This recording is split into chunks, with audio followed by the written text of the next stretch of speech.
The Great Hall of the Stellar Summit was a place where the galaxy's most powerful leaders gathered.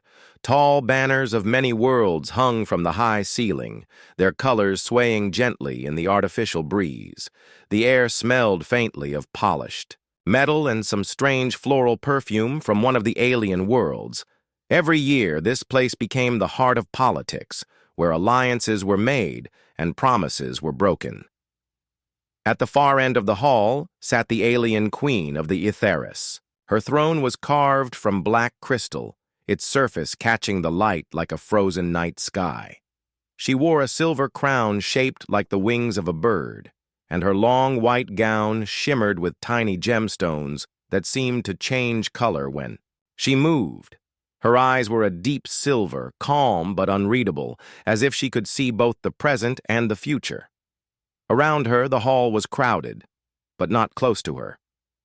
Delegates from dozens of planets stood in groups, whispering to each other. No one dared to walk toward her throne.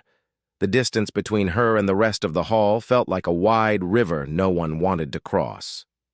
The Queen's people, the Aetheris, were almost gone. Once, their empire stretched across 7 star systems. Their ships were unmatched, their culture admired. But years ago, a war had shattered their worlds. Their enemies were not armies in uniform, but something darker. Raiders, spies, and unseen forces that spread fear faster than fire. Now, the survivors were scattered, living on borrowed land, their pride slowly fading. Stories about the Queen had grown like wild vines. Some said she was cursed. Others claimed anyone who spoke to her alone would never be seen again. A few even believed she was secretly working for the same enemy who had destroyed her people. None of these rumors were proven, but that didn't matter. Fear didn't need proof. It only needed whispers. The Queen sat silently, her face a mask of calm. But behind that calm there was a shadow. She watched the others talk and laugh, their voices rising and falling like the tide, and she felt like a ghost at her own funeral. Her hands rested gently on the arms of her throne, fingers unmoving. She did not expect anyone to approach. No one ever did. At the opposite side of the hall, a human stood watching her. Captain Elias Ward was not a politician. He was a fleet officer from Earth, sent here as a representative after a recent trade agreement. He had seen wars, disasters, and the ugly side of diplomacy. But as he studied the Queen, he didn't see the danger the others whispered about. He saw something else: loneliness. She was surrounded by people, but untouched by them. Her eyes were not cold, they were tired, as if she had been carrying a weight for too long. Elias thought about all the times in his life when he had been ignored because someone believed something false about him. It wasn't a curse. It was just people deciding they already knew the truth. Elias turned to one of the human delegates, standing nearby. "Why is no one talking to her?" he asked. The delegate raised his eyebrows. "That's the Aetheris Queen. Haven't you heard? They say bad things happen to those who get too close. No one wants to be next." Elias looked back at her. She didn't seem dangerous. She seemed alone.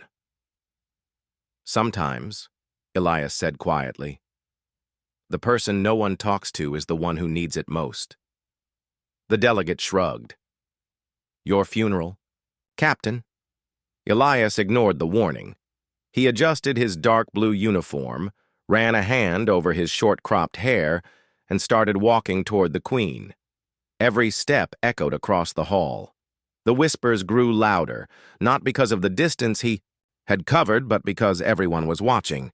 The Queen's guards noticed him immediately. They were tall Aetheris soldiers in silver armor, their eyes glowing faintly under their helmets. 2 of them stepped forward, their hands resting near the hilts of their ceremonial blades. Elias kept walking until he was a few steps away from the throne. One of the guards spoke in a voice like steel scraping against stone. "State your business, human."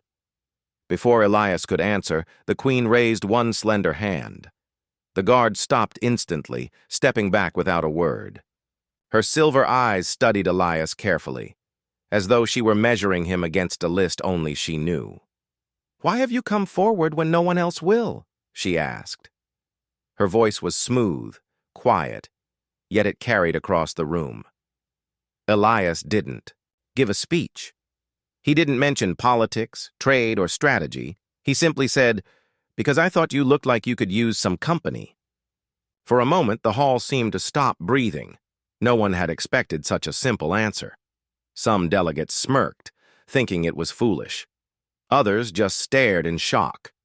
The Queen tilted her head slightly. "You are either very brave, Captain Ward, or very foolish." "Maybe both," Elias said with a small smile.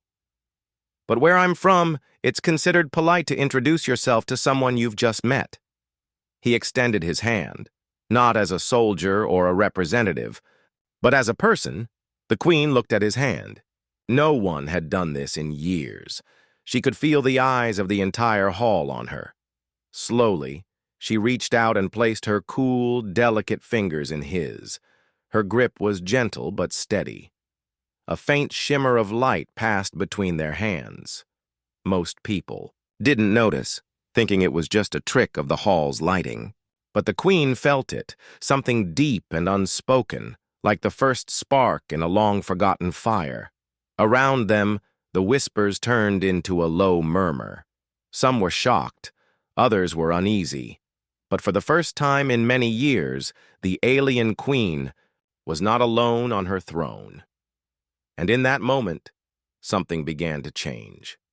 Not just for her, but for the entire galaxy. The hall was still. Hundreds of eyes watched the alien Queen and the human captain as if they had just seen history take its first step. Elias Ward kept his hand in hers for a brief moment longer, letting the silence speak for him. The Queen's fingers were cool, her touch light but steady, like someone unused to the gesture but unwilling to pull away. When she finally released his hand, her gaze lingered on him, studying his face.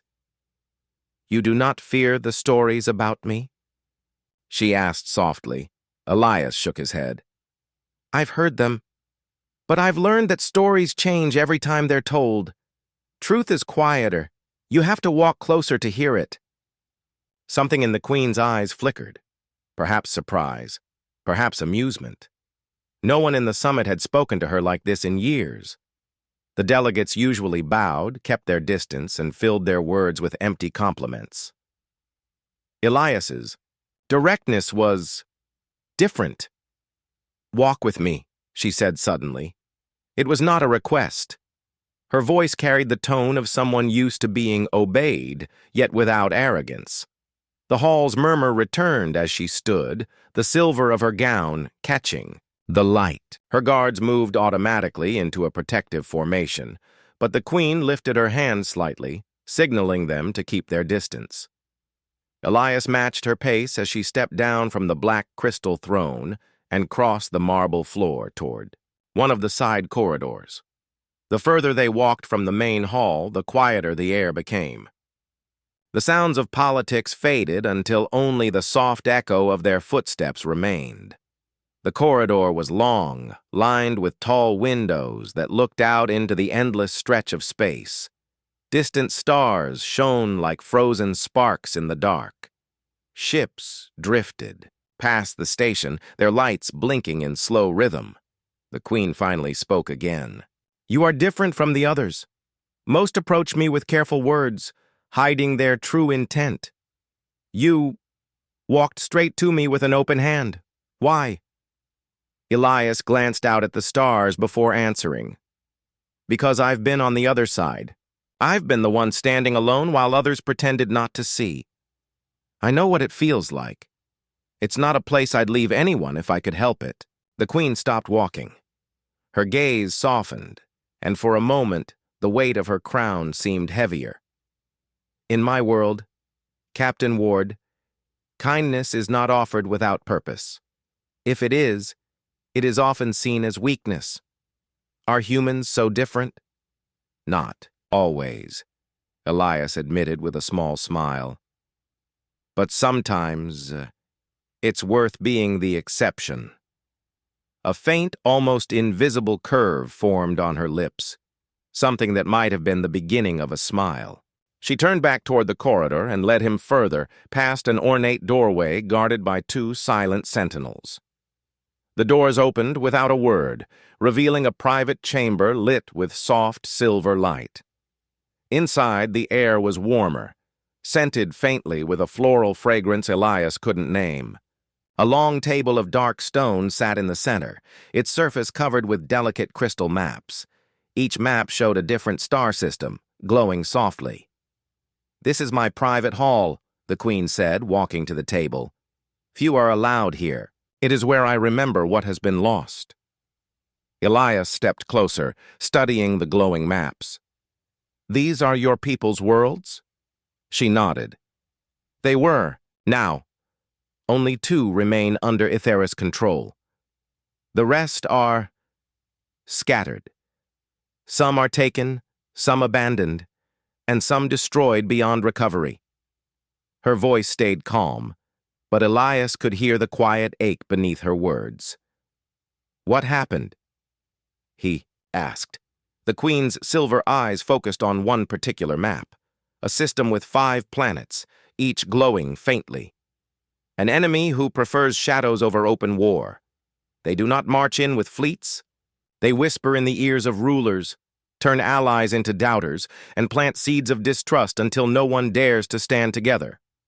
By the time the truth is seen, it is too late." Elias thought of the hall they had just left, the way everyone kept their distance from her, the way her name was wrapped in rumors. "So that's why no one approached you today," he said. "It's not a curse. It's their work. They made sure you'd be alone." She met his gaze. "Yes, and it has worked for many years. I have attended this summit for a decade, and each year fewer and fewer leaders even look in my direction. I am a queen without an army, a ruler without a council. Alone, I am no threat to them." "Not anymore," Elias said quietly. The Queen tilted her head. "You speak as if one man can change the balance of power in the galaxy." "One man can't," Elias agreed. "But one man can start something, and sometimes that's enough to make the rest follow." The Queen studied him for a long moment, as if weighing his words against the years of betrayal she had seen. Then she turned back to the map. "If you choose to stand beside me, Captain Ward, you will be marked by the same distrust. You may lose the favor of other worlds. You may lose allies. And when the enemy sees you near me, you will be in their sights as well." Elias didn't flinch. "I've faced worse than being disliked." The Queen's fingers brushed lightly over the glowing image of her lost homeworld. "Then perhaps you are either a fool or exactly what I have been waiting for." Elias stepped beside her, looking at the same map. "I'd like to think the second one." For a moment, neither of them spoke. The quiet hum of the map's energy filled the air. Outside the tall windows, a comet drifted past, leaving a faint trail of light. Finally, the Queen turned toward him. "Tomorrow, the summit will reconvene. If you stand beside me again in the hall, you will be making a choice you cannot easily undo. Are you certain?" Elias nodded. "I'm certain." A long silence passed between them, not tense, but thoughtful. Then, in a voice softer than before, she said, "Then, tomorrow, we will stand together, and perhaps the galaxy will notice." As they left the private hall, Elias glanced once more at the maps, the glowing systems that told the story of a people almost erased. He had walked across a room and offered his hand, but somehow it felt like he had stepped into something far greater. In the quiet, he made himself a silent promise. Whatever came next, he would not let her face it alone. The morning cycle of the Stellar Summit began with its usual formalities. Delegates filled the great hall, their voices low and cautious. Conversations drifted through the air like thin smoke, measured words, calculated smiles. But today there was a change. The Queen of the Aetheris entered first, her silver crown gleaming under the hall's soft lights. She walked with the same quiet dignity as before, but this time she was not alone. Captain Elias Ward walked beside her. The sight froze many delegates in place. Whispers spread faster than any official announcement. Some tried to hide their surprise behind polite expressions. Others didn't bother. Every step the two took together felt like a small challenge thrown at the unspoken rules of the summit. The Queen noticed the shift in the air but kept her gaze forward. Elias matched her pace, his expression calm. He could feel dozens of eyes on him, measuring, judging. When they reached the throne, the Queen sat, and Elias took his place just to her right, not at the foot of the throne like a servant, but standing as an equal. The symbolism was impossible to miss. The summit session began. Leaders from various worlds took turns presenting their concerns: trade disputes, border patrols, resource negotiations. Elias listened quietly, his eyes moving, from one speaker to the next. At first it seemed like routine politics. But then he noticed something. Every time the Queen was addressed, or more often, not addressed, the same pattern occurred. A delegate would glance in her direction, hesitate, and then subtly shift their attention to someone else. A moment. Later their tone would change, their words becoming cautious, almost evasive. It was as if an invisible hand was guiding them away from her. When the session ended, Elias leaned slightly toward the Queen. "It's not just rumors. They're being steered away from you. I can see it." The Queen's silver eyes met his. "You begin to understand." "I'd like to understand completely," Elias said. "Not just what they're doing, but who's behind it." The Queen didn't answer immediately. Instead, she gestured for him to follow. They left the hall through a side passage, moving into quieter corridors until they reached another private room. This one was smaller than the map chamber he had seen before, more personal. Shelves lined the walls, filled with data crystals and ancient scrolls, evidence of a culture that valued both technology and tradition.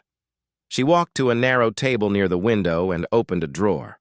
From it, she took a thin silver disc no larger than her palm. Placing it on the table, she tapped its surface, and a projection appeared in the air.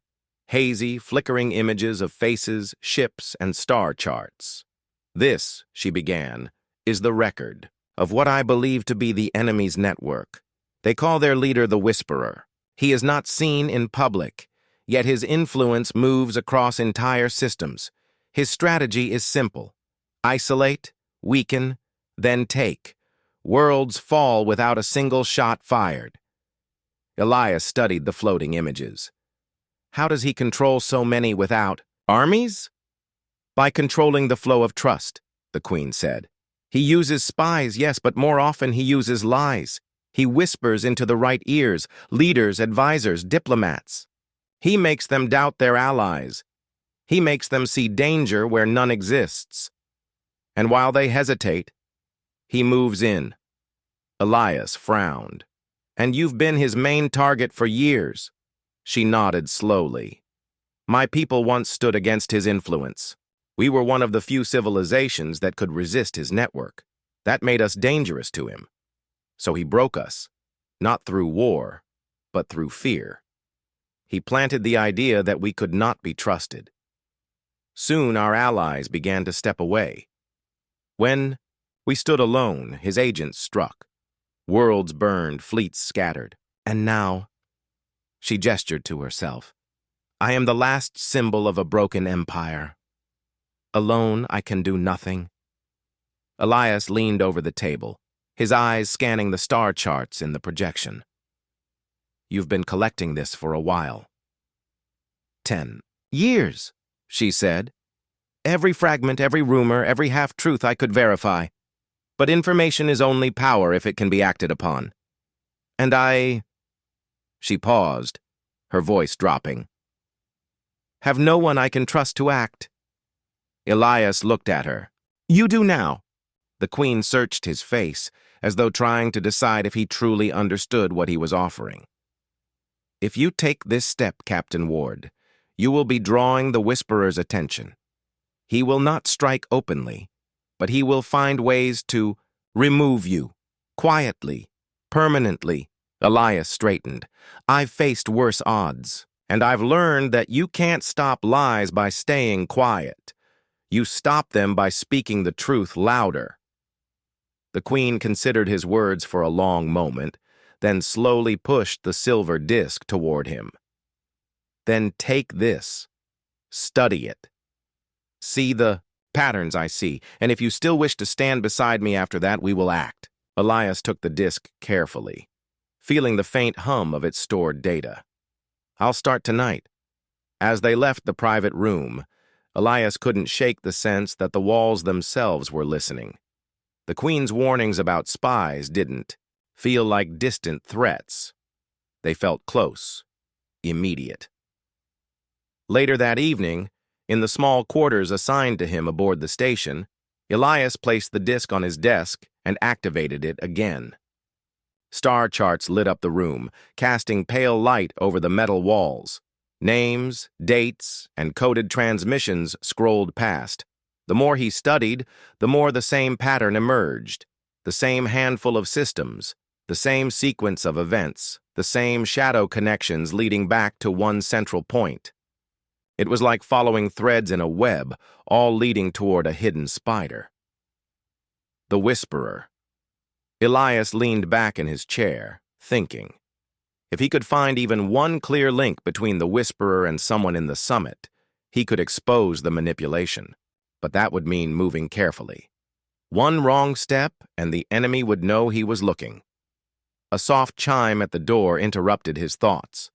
Elias reached for the control panel, and the door slid open to reveal one of the Queen's guards. The tall Aetheris warrior stepped inside, his armor reflecting the room's dim light. My Queen requests your presence, the guard said. Elias shut down the projection and pocketed the disc. Lead the way. As they walked, Elias wondered what the Queen wanted so soon after their earlier meeting. When they arrived, she was waiting in the map chamber, standing by the glowing star systems. There is something you must see, she said. She touched the map, and one of the systems lit brighter than the rest. This world, she explained, was once a trusted ally. Now, they have announced they will cut all ties with the Aetheris. The decision came only hours after I was seen with you. Elias understood immediately. The Whisperer is moving faster than we thought. The Queen's gaze was steady. Yes. And now, Captain Ward, the question is, will you still walk beside me knowing the cost? Elias didn't hesitate. I said I would. And I will. Her silver eyes held his for a moment, then she nodded. Then we begin. The summit's corridors had always been busy, delegates moving between meetings, aides carrying data tablets, guards keeping silent watch. But now, to Elias Ward, the place felt different. Every conversation he passed seemed to pause when he drew near. Every glance felt like it lingered a little too long. It wasn't paranoia. He knew why.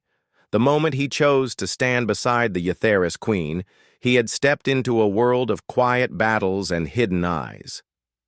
That evening, Elias met the Queen in a small observation chamber that overlooked the station's docking bays. From here, they could watch the constant movement of ships, cargo haulers, diplomatic cruisers, and private shuttles, coming and going without pause. The Whisperer's reach is deep, the Queen began. Her voice was steady, but Elias could hear the tension beneath it. If we are to find proof, we must move in the shadows as he does. We will not have the luxury of open investigation. Elias leaned against the rail, looking at the ships beyond the glass. Then we'll find another way in. We look for the small cracks, things they won't notice until it's too late. The Queen turned toward him. "One of my few remaining. Contacts here believes a shipment scheduled to leave tonight carries more than declared cargo. He suspects it contains encoded transmissions, messages between summit officials and the Whisperer's agents." Elias straightened. "Where's it going?" "A neutral station in the Doran Belt," she said. "From there, the trail will vanish. If we intercept it here, we may catch a thread we can follow." They left quietly, moving through back corridors, until they reached one of the lower docking levels. The air here smelled faintly of coolant and metal, and the polished marble of the upper halls gave way to plain steel floors. A Witherus guard, loyal to the Queen, met them at a side hatch. "The shipment is being loaded now," he said in a low voice. "Bay 12, 2 containers marked as agricultural supplies." Elias and the Queen exchanged a look, then stepped inside. Bay 12 was dimly lit, the air filled with the faint hum of machinery. Dock workers moved between crates, sealing them and rolling them toward awaiting transport. The 2 containers in question sat near the edge of the loading area, their labels marked in neat block letters. Elias walked toward them casually, as if he belonged there. The Queen kept back, her posture regal but unreadable. At the container, Elias knelt and ran his fingers along the seal. It wasn't just locked. It was layered with a discreet security code, the kind smugglers used when they wanted something to look boring but stay untouchable.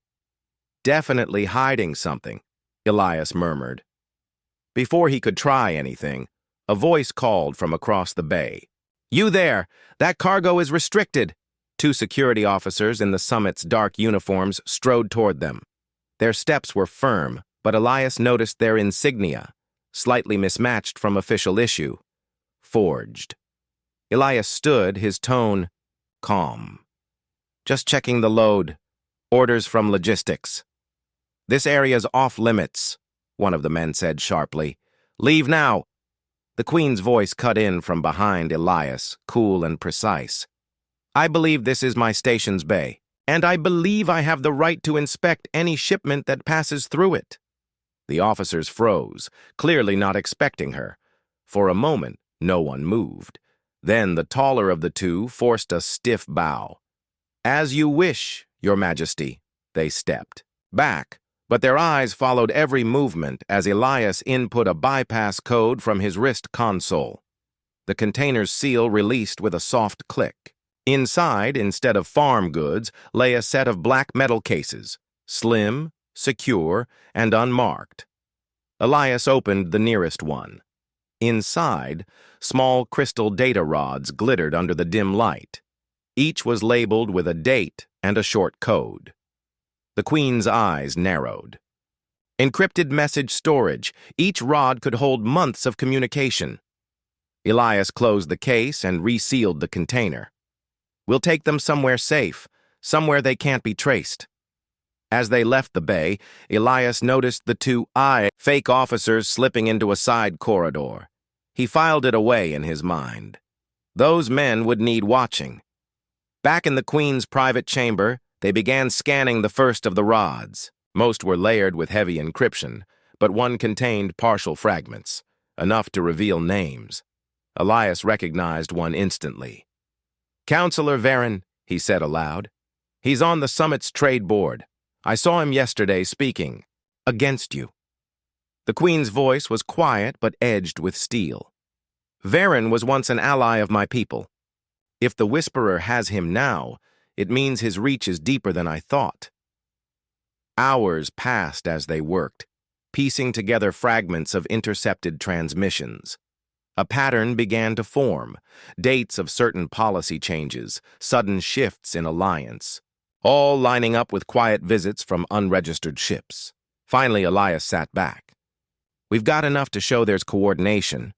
Not proof that will convince the whole summit yet, but it's a start." The Queen looked at him steadily. "Then we move quickly. Every day we wait is another day the Whisperer tightens. His hold." A soft chime interrupted them. One of the Queen's guards entered, his expression tense. "Majesty, Counselor Varen requests a private audience. He says it is urgent. Elias and the Queen exchanged a glance. It was too sudden to be coincidence. "Send him in," the Queen said.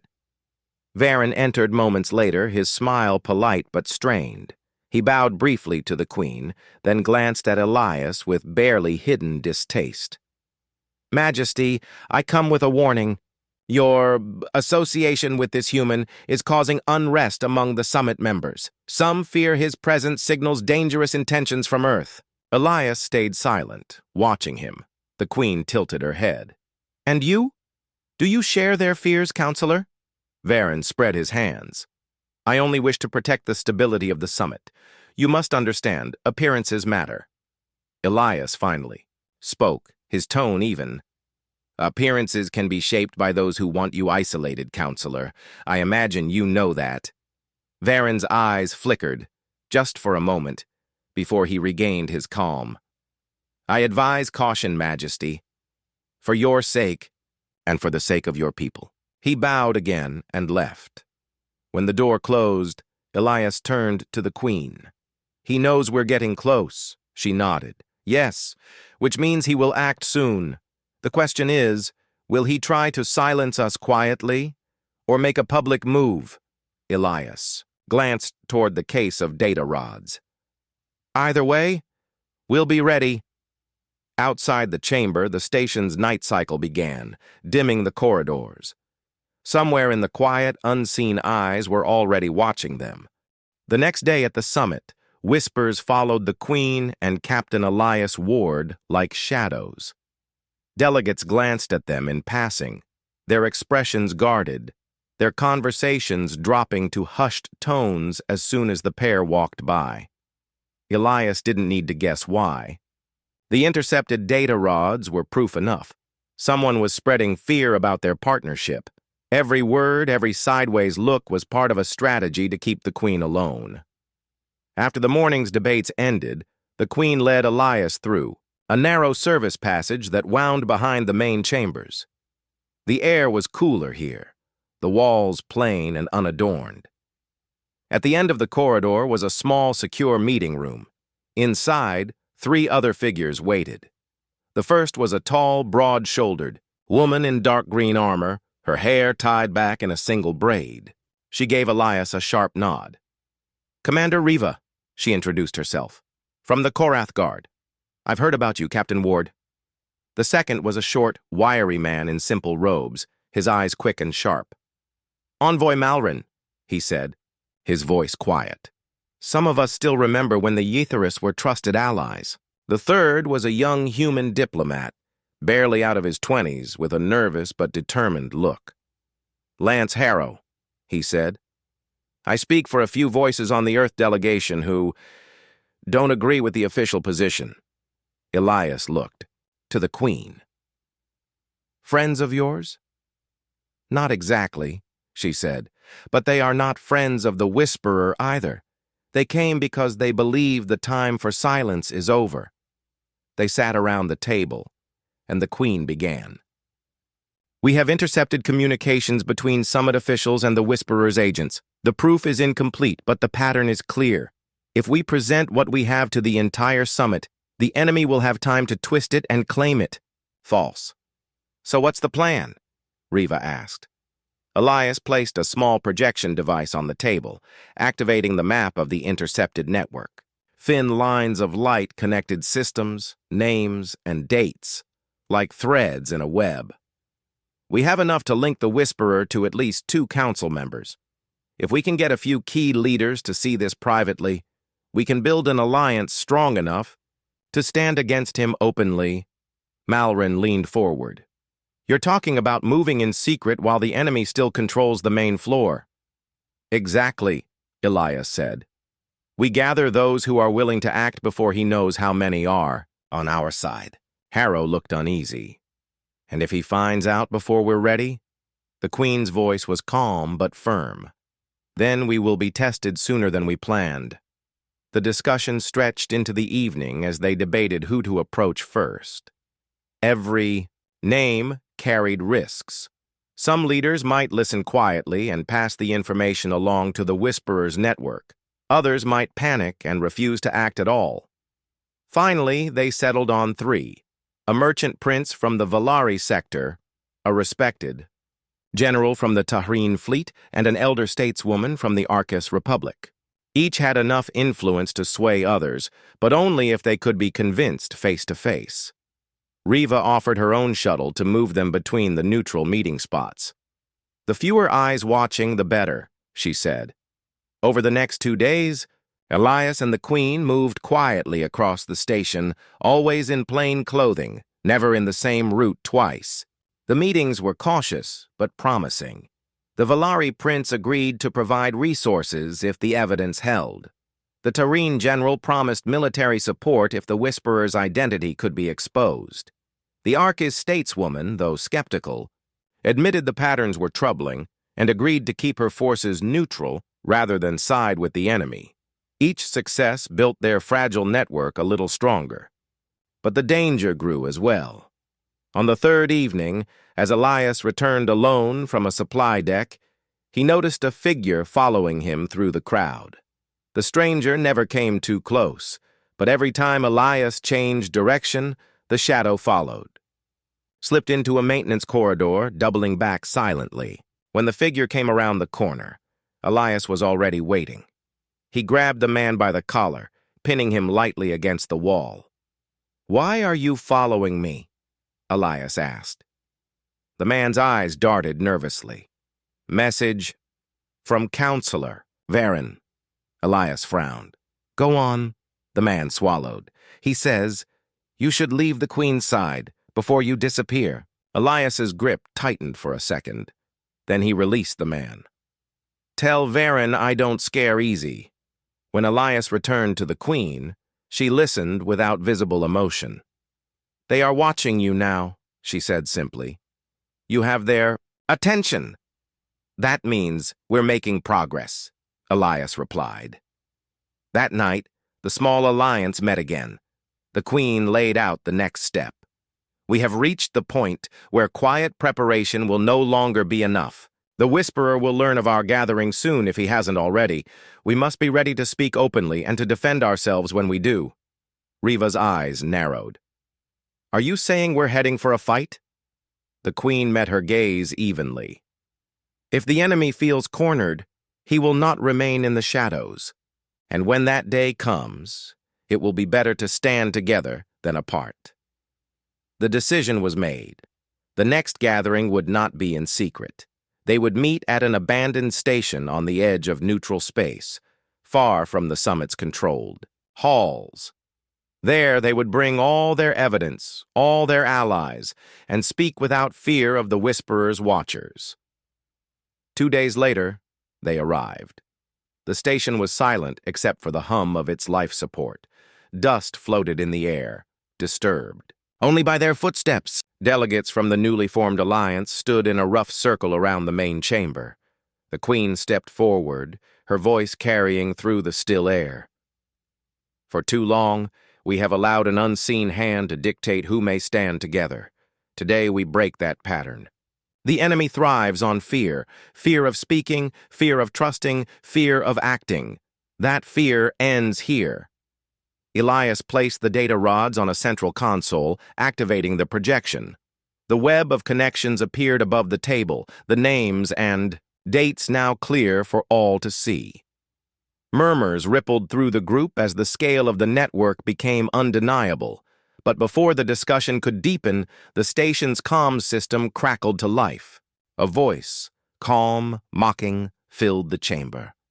"I see the lost Queen has found new friends," the Whisperer said. How touching, and how predictable. Elias's jaw tightened. He scanned the room, but the voice was coming from the comms. "Not the chamber itself?" "You think your little alliance can change the galaxy?" the Whisperer continued. "I am already here, and I am not alone." Outside, warning alarms blared. Sensors showed multiple ships dropping from faster-than-light travel into the station's orbit. The Queen's voice was steady, even as tension rippled through the group. "It seems the time for shadows is over." Elias stepped to her side, his hand resting on the console's edge. Then let's make sure the galaxy sees us stand. The abandoned station's main chamber shook as the first enemy ships locked into orbit. The faint hum of the life support was now joined by the deep vibration of distant weapon systems powering up. Through the dusty windows, the stars were blotted out by the dark shapes of the Whisperer's fleet. Elias Ward stood at the Queen's side, scanning the incoming ships on the tactical display. "They've brought at least 10 cruisers," he said, "and that's just what we can see." Commander Riva stepped forward. "The Korath guard ship is armed and ready, but we're outnumbered at least 3-1. The Queen's silver eyes were calm, but there was no mistaking the resolve in them. "We are not here to match numbers," she said. "We are here to show the galaxy that fear will not rule us." Envoy Malren spoke next. "If we scatter now, they'll hunt us down one by one. Our only hope is to stand together here." Elias looked around the room at the gathered allies, leaders, soldiers, diplomats, each one knowing the danger but refusing to leave. "Then we hold this station," he said. "Long enough for the galaxy to see it. Long enough to show them we're not afraid." The Queen gave a single nod. "Let it be so." Within minutes, the station's defense grid came online. Its systems were old but still functional. Rotating gun turrets along the hull, reinforced shielding around the docking bays. The Allied ships moved into formation, creating a loose defensive ring. The first enemy attack came fast. Bright beams of energy streaked through the void, hammering against the shields. The impact shook the station, rattling panels and sending a low rumble through the floors. "Shields holding," Riva reported over the comms. "But they won't last forever." Elias's voice was steady as he relayed firing orders to the human flagship. "Target their forward batteries. Make them pull back before they can focus all fire on one point." Outside, Allied ships fired in coordinated bursts. One of the enemy's smaller escorts took a direct hit and broke formation, drifting away in a cloud of venting gas. The Allied defenders cheered, but Elias knew it was only the first step. The Whisperer's voice returned over the comms, smooth and cold. "Impressive, but you cannot win. Your allies will abandon you when they see the cost. They always do." The Queen activated the public broadcast channel, her voice carrying across every open frequency. "If fear is your weapon, Whisperer, then you will find it dull here. These worlds stand together, not because they are unafraid, but because they choose to fight anyway." Her words carried not just to the enemy, but to the entire summit and any ship within range. It was a challenge and an invitation. The battle intensified. Enemy fighters swarmed toward the docking bays, but the station's turrets cut through their ranks. Inside the station, defense teams moved to choke points, ready in case of boarding attempts. Elias moved between the command center and the tactical stations, adjusting formations and shifting defenses where they were weakest. At one point, a power conduit blew out, sending a shower of sparks across the deck. He pulled one of the younger crew to safety before returning to his post without missing a beat. Riva's voice crackled over the comms. "They're trying to flank us. 2 cruisers moving to the far side of the station." Elias tapped the display. "Send the Tareen fleet to intercept. Tell them to push hard and keep moving. They can't let those ships get behind us." Through the windows, streaks of light showed the clash of ships maneuvering at breakneck speeds. The Allied formation bent but didn't break, each commander trusting the others to hold their ground.